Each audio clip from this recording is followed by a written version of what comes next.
Hello everyone, welcome to the legal majesty feel the glory of law.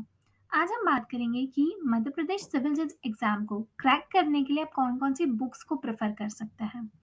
ये sponsored video नहीं है। तो सबसे पहले जानते हैं कि एमपीसीजे का जो पैटर्न है वो कैसा है। एमपीसीजे का एग्जाम 3 स्टेजेस में होता है। सबसे पहले होता है प्रीलिम्स, फिर होता है मेंस एंड फिर होता है इंटरव्यू। तो हमारा पहला एग्जाम है प्रीलिम्स। प्रीलिम्स एक एमसीक्यू बेस्ड एग्जाम है और अभी तक ट्रेंड ये है कि एमपीसीजे में 150 क्वेश्चंस आते हैं एंड अभी तक कोई भी नेगेटिव मार्किंग नहीं है। दैट मीन्स 150 मार्क्स का पेपर होगा और 150 में से 110 नंबर का आपका लॉ होता है। अगर हम बात करें लॉ को कैसे क्रैक करें, तो सबसे पहले ये समझिए कि आपको प्रीलिम्स में बैठने से पहले ही अपना सिलेबस पूरा कंप्लीट रखना है। अगर आप अपना सिलेबस पूरा कंप्लीट रखते हैं और प्रीलिम्स एग्जाम आ जाता है तो आप बहुत इजीली क्रैक कर सकते हैं। तो प्रीलिम्स एग्जाम में बैठने से पहले आपको एमसीक्यू सॉल्व करना बहुत ज़रूरी है। एमसीक्यू सॉल्व करने के लिए अगर आप हिंदी मीडियम के हैं तो आपको घटना चक्र यूज़ करना चाहिए। अगर आप इंग्लिश मीडियम के हैं तो आपको परीक्षा मंथन यूज़ करना चाहिए। मैं पर्सनली इंग्लिश मीडियम की हूँ, बट स्टिल मैंने घटना चक्र को भी प्रेफर किया था क्योंकि घटना चक्र एक ऐसी बुक है जिसमें आपको 7 सब्जेक्ट एक साथ मिल जाते हैं जो मेजर है। प्लस इसमें आपको रिपीटेटिव इतने क्वेश्चंस मिलते हैं कि आप कभी भी गलत ना सॉल्व करें उस क्वेश्चन को, ये चीज़ आपकी बहुत अश्योर्ड रहती है। ठीक है, तो घटना चक्र में आपको रिपीटेटिव क्वेश्चंस बहुत मिलते हैं और ये आपको बहुत यूजफुल रहते हैं। सेकेंडली, अगर आप इंग्लिश मीडियम के हैं तो आप परीक्षा मंथन को प्रेफर कर सकते हैं। परीक्षा मंथन में आपको बहुत प्रॉपर एमसीक्यू मिल जाते हैं। इसके अलावा आपको प्रीवियस ईयर क्वेश्चंस को भी प्रेफर करना चाहिए। तो ये प्रीवियस ईयर क्वेश्चंस जो है ये आपको यूनिवर्सल या फिर सिंगल्स की बुक में मिल जाएंगे। यूनिवर्सल में आपको सब्जेक्ट वाइज मिल जाते हैं ऑल ओवर इंडिया में जहाँ जहाँ पर जो जो क्वेश्चंस पूछे गए हैं, जबकि सिंगल्स में आपको पेपर वाइज मिलते हैं। एमपी में इस ईयर में जो पूरा पेपर होता है वो पूरा पेपर आपको दिया जाता है। प्रीलिम्स को क्रैक करने का एक और बहुत अच्छा तरीका ये है कि आप जब मॉक टेस्ट या फिर जब आप एमसीक्यू सॉल्व कर रहे हैं, एमसीक्यू सॉल्व करते टाइम पे हो सकता है कि आप कुछ क्वेश्चंस गलत करें, तो उन गलत क्वेश्चंस पर एक टिक अपना लगा के रखें। जैसे मैं जब सॉल्व करती थी तो मैं हमेशा टिक ये लगाती थी 1, जैसे फर्स्ट R1 लिख देती थी कि ये मेरा पहली बार गलत गया। अगर वो सेकंड टाइम जब मैं लगा रही हूँ गलत, जो भी मेरे गलत होते थे वो जब मैं सेकंड टाइम लगा रही हूँ और अगर वो मेरा सेकंड टाइम भी गलत हुआ तो मैं उस पे R2 लिख देती थी। अगर मैं थर्ड टाइम लगा रही हूँ और वो मेरा थर्ड टाइम भी गलत हुआ तो मैं उस पर R3 लिख देती थी। तो ऐसे लास्ट में जब मैं 4-5 बार लगा चुकी होती थी, तो लास्ट में मेरे बहुत कम क्वेश्चंस बचते थे और एग्ज़ाम से 1 रात पहले मैं उन क्वेश्चंस को बहुत अच्छे से देख लेती थी कि एटलीस्ट अगर वो क्वेश्चंस एग्ज़ाम में आ जाते हैं, तो मैं एग्ज़ाम में गलत ना करूँ। और ये स्ट्रैटेजी बहुत अच्छे से हेल्प करती है और आप 110 में से आराम से 102, 103 स्कोर कर सकते हैं। इसके बाद अगर हम बात करते हैं जनरल नॉलेज की, तो जनरल नॉलेज के लिए आप एक कोई भी चैनल यूट्यूब पर देख लीजिए।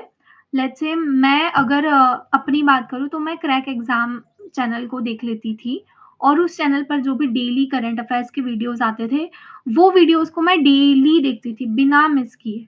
उससे ये होता था कि मेरा करंट अफेयर बहुत अच्छा हो जाता था।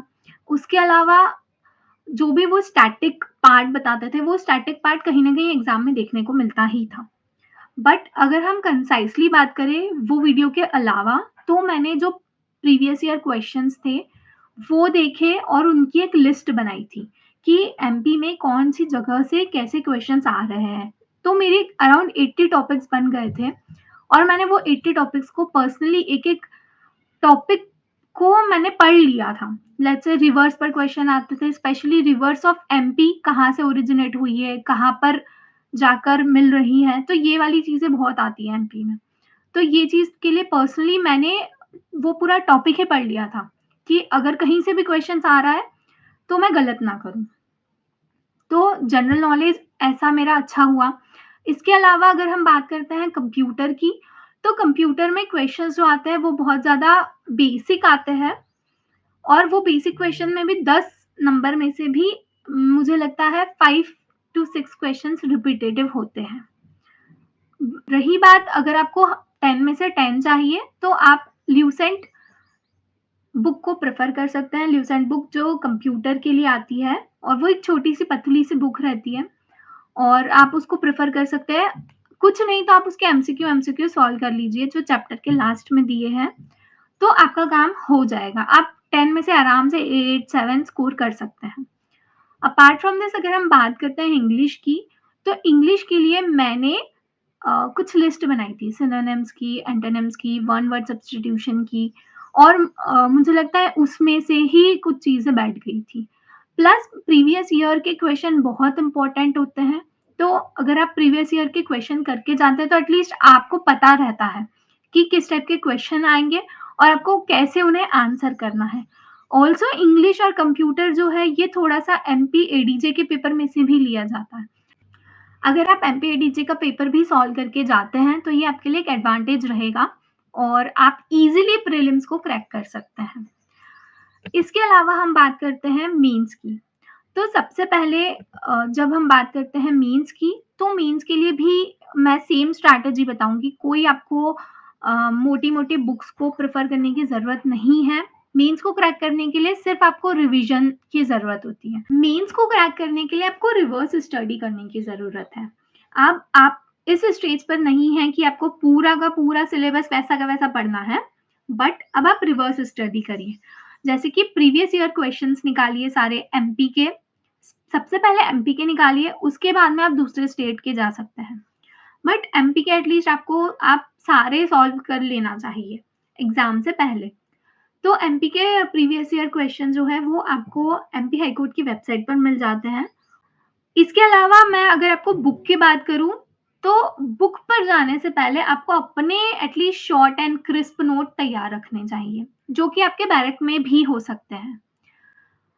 इसके अलावा आपको एक हार्डली 100 पेज की कॉपी रखना है और उस 100 पेज की कॉपी में आपको सिनॉप्सिस बनाने हैं। जो-जो क्वेश्चंस पहले पूछे गए हैं, उन क्वेश्चंस के आपको सिनॉप्सिस बना के रखना है कि अगर ये सेम टू सेम क्वेश्चन आ जाता है, तो मैं क्या लिखूँगा? लेट्स से सबसे पहले हम लिखते हैं इंट्रोडक्शन, देन उसके बाद में फॉलोड बाय ओरिजिन या फिर हम थोड़ी बहुत हिस्ट्री बता देते हैं। उसके अलावा एसेंशियल्स बताएँगे, अगर वो कोई सेक्शन बेस्ड क्वेश्चन है तो हम सेक्शन वैसा का वैसा लिखेंगे। उसके अलावा अगर कोई एक्सेप्शंस है तो हम एक्सेप्शंस मेंशन करते हैं। एक्सेप्शंस के अलावा लिमिटेशंस लिख सकते हैं। तो ये आपको क्वेश्चन के ऊपर से ही पता चलेगा कि आपको सिनॉप्सिस कैसा बनाना है। एक बार आपके सिनॉप्सिस बन जाते हैं, फिर आई वुड से कि आप बुक्स प्रेफ़र करिए, जो कि मैंने पर्सनली प्रेफ़र करी थी पेपर 1 एंड 3 के लिए। समर्थ अग्रवाल जी की जो बुक आती है मेंस के लिए, वो 3 बुक का कंपाइलेशन है और वो बुक जो है वो बहुत स्पेसिफिक और बहुत ही ब्रीफली लिखी गई है, तो आपको बहुत ज़्यादा हेल्प मिलेगी। उसके अलावा पेपर 2 एंड पेपर 4 के लिए एक अलग से स्ट्रैटेजी होती है। पेपर 4 की बात करते हैं तो पेपर 4 में जजमेंट राइटिंग आता है और हिंदी मीडियम के लिए भारद्वाज सर की जो बुक है वो बहुत अच्छी है। इंग्लिश मीडियम के लिए रॉबिनजीत सर की जो बुक है वो बहुत अच्छी है। इसके अलावा अगर हम बात करें जजमेंट को आप बेटर कैसे कर सकते हैं, तो जजमेंट बेटर होता है टाइम के साथ। जजमेंट एक आर्ट है और आर्ट ओवरनाइट डेवलप नहीं होता। आप जितनी प्रैक्टिस करेंगे, जितना एनालिसिस करेंगे, उतना आप अपने आप को बेटर पाएँगे। तो जजमेंट राइटिंग के लिए आपको ज़्यादा से ज़्यादा प्रैक्टिस करनी है और कोई एक मेंटर ढूँढिए या फिर कोई एक मॉक टेस्ट सीरीज़ जॉइन कर लीजिए जो आपको मदद करेगी कि हम अपने आप का बेटर एनालिसिस नहीं कर सकते हैं, जितना कोई और कर सकता है। तो इसीलिए आप मॉक टेस्ट जॉइन करिए या फिर कोई एक मेंटर ढूँढिए जो आपको एनालिसिस करे, ठीक है? इसके अलावा अगर हम बात करें पेपर 2 की, तो आई वुड से कि पेपर 2 बहुत ज़्यादा स्कोरिंग पेपर होता है। पेपर 2 में आता है आपका ट्रांसलेशन, समराइज़ेशन एंड एसे। तो ट्रांसलेशन देखो, ट्रांसलेशन जो आता है वो आता है English to Hindi and Hindi to English. तो ये आपका ओवरनाइट डेवलप नहीं होने वाला। इसके लिए आपको फ्रॉम द वेरी बिगिनिंग डिजिलॉट बुक डायरेक्ट ही पढ़िए। डिजिलॉट डायरेक्ट से पढ़ाई करने का फ़ायदा ये होगा कि आपका ट्रांसलेशन मज़बूत हो जाएगा। जो चीज़ आप इंग्लिश में पढ़ रहे हो, सेम चीज़ आप हिंदी में भी पढ़ो। तो उससे ये होगा कि आपका ट्रांसलेशन मज़बूत हो जाएगा और अगर आप ट्रांसलेशन में 20 में से 10 या 12 भी स्कोर कर लेते हैं तो आप बहुत अच्छा रैंक पा जाएँगे। इसके अलावा समराइज़ेशन के लिए आपको एटलीस्ट 20 समरीज़ को सॉल्व करके देख लेना है। ये 20 समरीज़ आपको प्रीवियस ईयर क्वेश्चन पेपर से मिल जाएगी ईज़िली। इसके लिए अलग से आपको बहुत ज़्यादा एफर्ट लगाने की ज़रूरत नहीं है क्योंकि समराइज़ेशन के लिए एक बहुत छोटी-सी ट्रिक होती है, वो ट्रिक मैं आपको किसी और वीडियो में बता दूँगी। कमेंट करिए अगर आप चाहते हैं कि मैं समराइज़ेशन पर एक वीडियो बना के लाऊँ स्पेसिफिकली। इसके अलावा अगर हम बात करें ऐसे की, तो ऐसे 2 तरह के आते हैं, एक लीगल ऐसे आता है और एक सोशल ऐसे आता है। दोनों को लिखने का तरीका कंप्लीटली अलग होता है। इसके लिए भी मैं अलग से एक वीडियो ले आऊँगी। तो आप सेकंड पेपर में बहुत ईज़िली 65 प्लस स्कोर कर सकते हैं और अगर आपने 65 प्लस स्कोर कर लिया, तो ट्रस्ट मी आप रैंक में आ जाएँगे। क्योंकि पेपर 1 और पेपर 3 में सभी बच्चों को सिमिलर मार्क्स आते हैं क्योंकि लॉ हर पर्सन ने पढ़ा है जो प्रीलिम्स क्रैक करके आया है। बट जो एज देता है आपको वो होता है पेपर 2 एंड पेपर 4। तो आपको पेपर 2 और पेपर 4 पर specifically from the very beginning ध्यान देते रहना है। ऑल्सो आई वुड सजेस्ट कि अगर आप ट्रांसलेशन को बहुत अच्छा और मजबूत बनाना चाहते हैं तो एक छोटी सी नोटबुक अपनी हमेशा रेडी रखिए। उस नोटबुक में 2 पार्ट बना लीजिए और एक तरफ हिंदी और एक तरफ इंग्लिश लिखिए। लेट्स से आप हिंदी में लिख रहे हैं अभियुक्त तो इंग्लिश में लिख लीजिए उसे है अक्यूज्ड। अगर आप हिंदी में लिख रहे हैं दोष सिद्धि तो इंग्लिश में लिख लीजिए उसे कहते हैं कन्विक्शन। अगर आप हिंदी में लिख रहे हैं दोष मुक्ति तो उसे इंग्लिश में कहते हैं एक्विटल। तो ऐसे आपकी जो टर्मिनोलॉजी है, वोकैब है, ये आपकी तैयार रहनी चाहिए बिफोर मीन्स। अगर आपकी ये सारी चीज़ें मीन्स के पहले तैयार है तो आपको सिर्फ मीन्स की एक रात पहले सिर्फ आपको रिवीजन करना है और revision is the key to success. ठीक है? इसके अलावा आप मॉक टेस्ट जॉइन कर सकते हैं। बहुत सारे मॉक टेस्ट अवेलेबल है मार्केट में, वो सब आप जॉइन कर सकते हैं। अपार्ट फ्रॉम दिस मैं इंटरव्यू की एक क्रिस्प स्ट्रैटेजी बता रही हूँ। आई थिंक इंटरव्यू के लिए आपको कोई बुक पढ़ने की ज़रूरत नहीं है, मुझे ऐसा पर्सनली लगता है।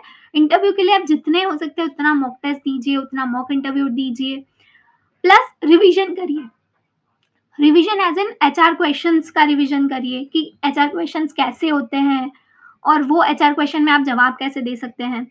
प्लस लॉ के क्वेश्चन के लिए आपको डायरेक्ट का थॉरो स्टडी करना होगा। ऑल्सो इंटरव्यू जो है वो आपका नॉलेज टेस्ट नहीं है, इंटरव्यू आपका होलिस्टिकली पर्सनैलिटी टेस्ट है और पर्सनैलिटी में आपका नॉलेज भी आता है। तो आप ये समझ के चलिए कि आपको अपनी पर्सनैलिटी डेवलप करनी है और इसके लिए आपको मॉक टेस्ट या मॉक इंटरव्यू बहुत ज़रूरी हो जाते हैं। अगर आप चाहें तो लॉ फाइटर की एक बुक आती है और ये बुक एएन सिंह जी ने लिखी है। ये बुक को आप प्रेफ़र कर सकते हैं क्योंकि इसमें बहुत ही कंसाइज़ली और बहुत ही ब्रीफली क्वेश्चंस दिए गए हैं जो आपसे पूछ सकते हैं आपके इंटरव्यू में। तो ये बुक आपको ईज़ी हो जाएगी क्योंकि आप इंटरव्यू के लिए आपको बहुत कम टाइम मिलता है और उस कम टाइम में आपको आपके एचआर क्वेश्चंस भी तैयार करने हैं। तो ऐसे में आप इतनी सारी बुक्स देखकर बहुत ज़्यादा मेंटली प्रेशर में आ जाते हैं। तो लॉ फाइटर एक बहुत ही पतली सी बुक है। I would say that around 200 pages है उसमें और वो 200 पेजेस में बहुत ही क्रिस्प चीज़ें दी हुई है। बहुत ही ब्रीफली सारी चीज़ें मेंशन की हुई है और आई वुड से दैट कि ये बुक आपकी बहुत मदद करेगी फॉर योर इंटरव्यू। मैं सारी बुक्स का अमेज़न लिंक जो है वो आपको डिस्क्रिप्शन बॉक्स में प्रोवाइड कर दूँगी। अगर आप चाहें तो उन सारी बुक्स को देख लीजिए, अपनी कार्ट में ऐड करके रख लीजिए या फिर इस वीडियो को एक व्हाट्सएप आप अपना ग्रुप बना सकते हैं जिसमें सिर्फ आप हो व्हाट्सएप पर और उस ग्रुप में शेयर कर लीजिए। तो आपको कभी भी फ्यूचर में प्रॉब्लम नहीं आएगी ढूँढने में और अमेज़न पे आप परचेज़ कर सकते हैं। आप चाहे तो 1 मंथ में 1-1 बुक खरीदिए बट बुक्स में इन्वेस्ट कीजिए। तो मैं आपको लिंक प्रोवाइड कर दूँगी और उस लिंक पर क्लिक करके आपको आपकी सारी बुक्स तक आप रीडायरेक्ट हो जाएँगे and thank you for watching. अगर आपको ये वीडियो अच्छा लगा है तो एक सब्सक्राइब बटन प्रेस कर दीजिएगा, उससे हमें मोटिवेशन मिलता है। हम खुश हो जाते हैं कि ठीक है, इस वीडियो पर इतने सब्सक्राइबर बढ़ गए हैं, तो नेक्स्ट वीडियो पर हम जल्दी काम करेंगे और जल्दी नेक्स्ट वीडियो लाया जाएगा।